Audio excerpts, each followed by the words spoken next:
Jadi Allah melihat kepada diri kita hatinya. Itu orang dikatakan baik apabila hatinya baik. Orang dikatakan tidak baik apabila hatinya tidak baik.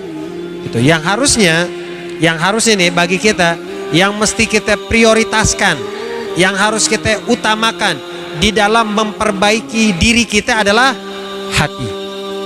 Tuh, hati dulu yang harus kita benerin sebelum kita membenahi daripada lawahir kita. Sebelum kita membenahi daripada jasad kita, hal pertama dan yang paling utama yang harus kita benahi adalah hati kita. Hati kita baik, insya Allah seluruh anggota tubuh kita, lahiriah kita juga akan menjadi baik. Tapi hati kita rusak, ya, hati kita buruk, maka tidak menutup kemungkinan anggota tubuh kita juga akan ikut menjadi rusak dan buruk. Jadi sumbernya itu ada di dalam hati. Bahkan sampai-sampai dosa, perbuatan dosa yang dilakukan oleh anggota tubuh kita dengan perbuatan dosa yang dilakukan oleh hati kita, itu dosanya lebih besar yang dilakukan oleh hati. Tangan melakukan perbuatan dosa, kemudian mata melakukan perbuatan dosa, kaki melakukan perbuatan dosa, itu nggak ada apa-apanya seperti hati yang melakukan perbuatan dosa. Kalau sudah hati yang melakukan perbuatan dosa, itu lebih berat daripada sebatas anggota tubuh kita yang melakukan perbuatan dosa.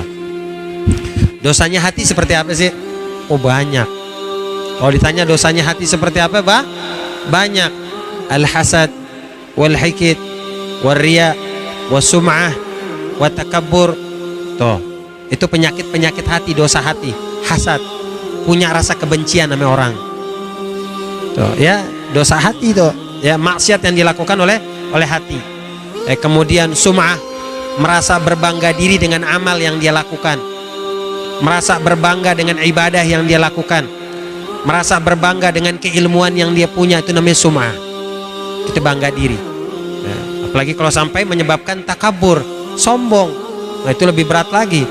Kalau sombong itu adalah sifatnya syaitan, dan kita manusia tidak bersifat dengan sifatnya syaitan. Kita manusia, bersifatlah dengan sifatnya manusia. Kita tidak bersifat dengan sifatnya syaitan, karena kesombongan adalah sifatnya syaitan. Syaitan diusir oleh Allah, iblis diusir oleh Allah dari dalam surga dengan sebab apa? Sombong, dengan sebab takabur. Gitu ya, dengan sebab satu dosa yang dia lakukan diusir oleh Allah dari dalam surga.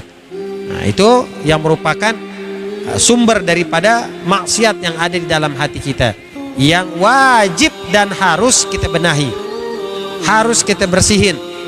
Itu ya, jangan sampai kita punya rasa suudzon sama orang, kita punya berburuk sangka, punya rasa berburuk sangka sama orang. Jangan sampai seperti itu. Ya, artinya kita jaga hati kita untuk selalu berhusnudzan, berbaik sangka sama orang, baik orang yang lebih rendah dari kita, baik orang yang lebih susah hidupnya dari kita, baik orang yang nggak paham apa-apa dari kita. Artinya orang yang berada di bawah kita, kita husnudzan sama dia. Orang yang ada di atas kita, kita husnudzan sama mereka. Kepada siapapun kita berhusnudzan. Bahkan para ulama, para ahli tasawuf, mereka mengatakan husnudzan yang kita lakukan, prasangka baik yang kita lakukan tidak hanya sebatas kepada manusia saja, bahkan kepada seluruh makhluk ciptaan Allah. Sampai binatang sekalipun kita mesti husnudzan sama dia. Sampai binatang tuh kita mesti husnudzan, punya prasangka baik sama binatang. Terkadang kita kalau ngeliat binatang kan bawaannya udah suudzon aja, wah kayaknya nih kucing ini yang makan ikan saya nih, ya, kucing ini nih yang ngambil lauk saya nih. Nah, kita udah punya rasa suudzon dulu dengan binatang. Kalau para ulama ngajarin hati sama binatang, kita mesti apa? Husnudzan, prasangka baik. Semoga Allah menjadikan hati kita hati yang selalu dipenuhi dengan sifat husnudzan, berprasangka baik kepada makhluknya Allah.